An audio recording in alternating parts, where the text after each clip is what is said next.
Assalamualaikum warahmatullahi wabarakatuh. Bagaimana kabarnya adik-adik? Ya, kakak harap kita semua dalam keadaan sehat walafiat ya. Oke, hari ini bersama saya Kak Danang, kita akan belajar matematika. Babnya adalah sistem persamaan linier 3 variabel. Nah, materi ini bisa kalian dapatkan di Matematika Wajib kelas 10 semester ganjil.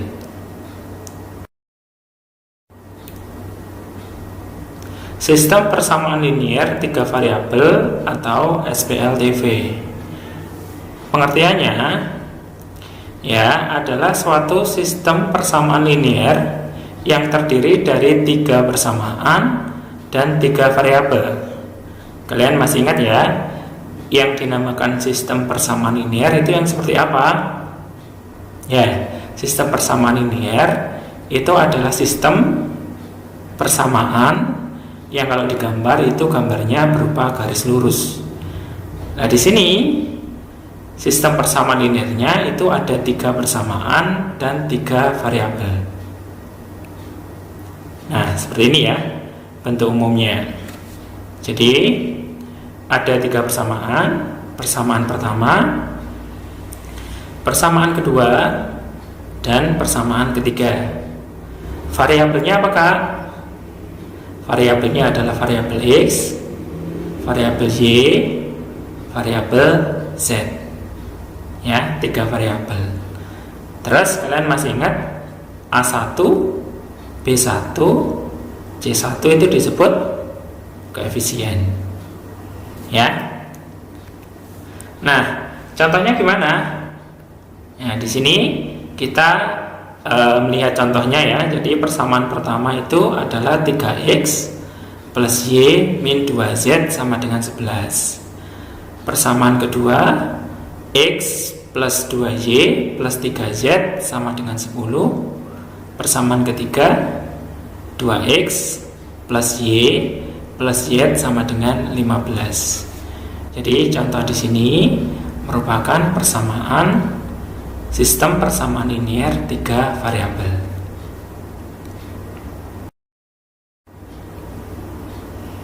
Oke, kalau kita membicarakan tentang sistem persamaan linier, pasti ada yang namanya himpunan penyelesaian. Ya, himpunan penyelesaian ini bisa kita cari dengan 5 cara. Yang pertama kita menggunakan metode grafik. Kalian masih ingat dulu waktu sistem persamaan linier 2 variabel kita menggambar grafik di bidang kartesius yang sumbu mendatar adalah sumbu x, sumbu vertikal adalah sumbu y. Ya. Jadi kalau menggunakan metode grafik ini kita menggambar tiap persamaan dan menentukan 3 titik perpotongan, ya, menentukan titik perpotongan dari 3 buah grafik. Ya, kalau 3 buah grafik gimana? Ya, kita buat sumbu x, sumbu y, dan sumbu z-nya. Yang kedua adalah metode substitusi. Ya, metode substitusi ini adalah dengan menggantikan satu variabel suatu persamaan ke persamaan lainnya. Yang ketiga, ini yang sering kita gunakan ya, yaitu metode eliminasi. Kalau metode eliminasi itu pengertiannya adalah dengan mengeliminasi satu variabel dengan cara menyamakan koefisien dari variabel yang akan dihilangkan. Yang keempat, ini ada metode gabungan. Ya, metode gabungan itu merupakan gabungan dari metode substitusi dan metode eliminasi. Ya, dengan caranya dengan mengeliminasi satu variabel dan hasilnya nanti disubstitusikan ke persamaan lainnya untuk memperoleh variabel lainnya. Yang kelima adalah metode determinan. Kalau metode determinan ini dengan aplikasi konsep determinan untuk menyelesaikan persamaan linier. Nah, di PPT ini kita akan menggunakan metode gabungan. Oke, gimana Kak caranya? Oke, silahkan disimak ya. Ya, metode gabungan itu merupakan gabungan dari metode eliminasi dan substitusi. Di sini Kakak sudah menjelaskan langkah-langkahnya ya.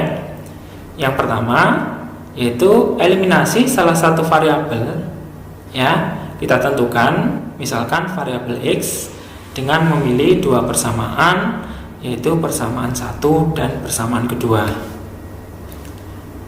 Selanjutnya kita mengeliminasi variabel yang sama ya, yaitu variabel X, tapi dengan memilih persamaan yang lain, yaitu persamaan 2 dan ketiga. Nah, dari proses pertama kita nanti akan mendapatkan persamaan baru, kita namakan sebagai persamaan keempat. Dan dari proses kedua kita akan mendapatkan persamaan baru juga, kita namakan sebagai persamaan 5.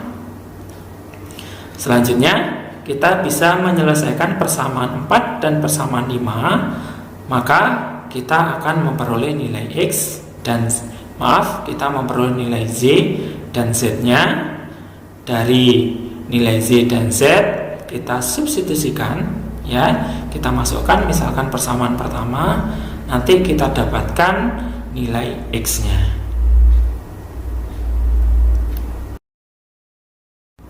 Oke, di sini ada contoh ya. Nah, misalkan tentukan himpunan penyelesaian dari sistem persamaan 3 variabel berikut. Jadi di sini ada persamaan pertama, persamaan kedua, dan persamaan ketiga. Masih ingat langkah pertama tadi? Ya, yang pertama yaitu kita eliminasi salah satu variabel. Ya, kita tentukan misalkan variabelnya X, kita pilih persamaannya, yaitu persamaan 1 dan persamaan kedua. Oke, kalian lihat ya di sini. Jadi persamaan 1 itu adalah 3x plus y min 2z sama dengan 11. Persamaan kedua itu adalah x plus 2y plus 3z sama dengan 18. Masih ingat, kalau kita mau mengeliminasi, kita harus samakan koefisiennya ya. Kita sepakati tadi x-nya yang kita hilangkan ya. Berarti di sini persamaan pertama kita kalikan 1 ya. Persamaan kedua kita kalikan 3. Kenapa harus dikalikan 3 Kak? Ya, jadi kalau di sini hasilnya adalah 3x plus y min 2z sama dengan 11, di persamaan kedua koefisien x-nya harus menjadi 3. Jadi semua koefisiennya dikalikan dengan 3. Jadi 3x plus 6y plus 9z sama dengan 54. Kita kurangkan ya. Jadi 3x nya kita coret, hilang. Z min 6z jadi min 5z, min 2z dikurangi 9z jadi min 11z. 11 dikurangi 54 jadi min 43. Ini sebagai persamaan keempat.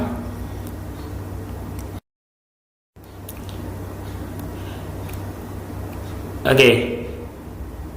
Ya, masih soal yang sama. Langkah kedua, kita masih menghilangkan variabel x-nya, tapi kita memilih mengerjakan persamaan kedua dan persamaan ketiga. Ya, coba diperhatikan di sini ya. Persamaan kedua itu x plus 2y plus 3z sama dengan 18. Persamaan ketiga itu 2x plus y plus z sama dengan 15. Ya, kita mau menghilangkan x-nya, otomatis koefisiennya harus disamakan dulu. Yang bawah 2, yang atas juga harus 2. Berarti kita kalikan 2 ya. Jadi 2x plus 4y plus 6z sama dengan 36. Yang bawah semuanya kita kalikan 1, alias koefisiennya tetap. Ya, lalu kita kurangkan ya. 2X nya kita coret, 4 dikurangi Y, 4Y kurangi Y sama dengan 3Y, 6Z dikurangi Z sama dengan 5Z, 36 dikurangi 15 sama dengan 21. Ini sebagai persamaan ke-5. Oke, lanjut ya. Nah, dari persamaan, dari proses pertama itu akan kita dapatkan persamaan baru, yaitu persamaan 4. Dan dari proses kedua akan didapatkan persamaan baru, yaitu persamaan ke-5. Ya, oke, kita proses ya persamaan keempat dan persamaan kelima yang sudah kita dapatkan. Persamaan keempat tadi masih ingat? Min 5Z min 11Z sama dengan min 43. Persamaan kelimanya 3Y plus 5Z sama dengan 21. Ya, koefisiennya harus kita samakan dulu. Yang atas kita kalikan 3, yang bawah kita kalikan 5. Ya, yang atas jadi min 15Y min 33Z sama dengan min 129, yang bawah jadi 15Y plus 25Z sama dengan 105. Karena di atas ada nilai min, yang bawah plus, berarti kita jumlah ya, ini kita jumlahkan, habis 15Y nya tinggal min 33Z ditambah 25Z masih min 8Z, min 129 ditambah 105 jadi min 24. Ya, jadi nilai Z nya bisa kita dapatkan yaitu min 24 dibagi min 8 sama dengan 3. Oke, kalau Z nya sudah ketemu, kita masukkan ke persamaan 5. Ya, persamaan 5 tadi berapa? 3Y plus 5Z sama dengan 21. Berarti kita masukkan 3Y plus 5 kali Z nya 3, 15 sama dengan 21. Berarti 3Y nya sama dengan 21 kurangi 15 adalah 6. Oke, nilai Z nya berarti 6 dibagi 3 sama dengan 2. Oke, kita lanjutkan. Nah, dari proses yang sebelumnya kita dapatkan nilai Z dan Z-nya. Sekarang tugas kita adalah mendapatkan nilai X-nya.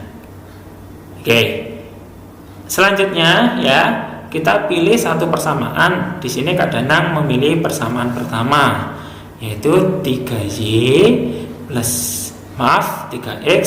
plus Y min 2Z sama dengan 11 dengan nilai Z-nya 2 dan Z-nya 3. Dari mana? Ya, dari proses yang kita dapatkan sebelumnya tadi ya. Oke, kita substitusikan nilai Z-nya 2 dan Z-nya 3 ke persamaan pertama.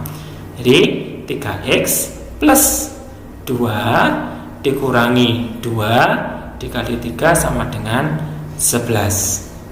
Jadi nilai 3X nya itu sama dengan 15 dan nilai X nya adalah 15 dibagi 3 adalah 5. Oke. Ya, berarti ketemu nilai X nya ketemu, nilai Z nya ketemu, dan nilai Z nya juga ketemu. Berarti berapa HP-nya? Ya, maka himpunan penyelesaian atau HP dari sistem persamaan linear 3 variabel di samping yang ini adalah 5, 2, dan 3. Oke, sampai di sini bisa difahami ya semuanya. Jadi jika kalian lupa, kalian bisa melihat slide-slide sebelumnya ya, langkah-langkah caranya seperti apa bisa diingat-ingat. Nanti biar mengerjakan soal SPLTV biar bisa dan lancar. Seperti itu ya. Terima kasih telah menyaksikan video pembelajaran dari Kak Danang. Semoga sukses selalu semuanya. Assalamualaikum warahmatullahi wabarakatuh.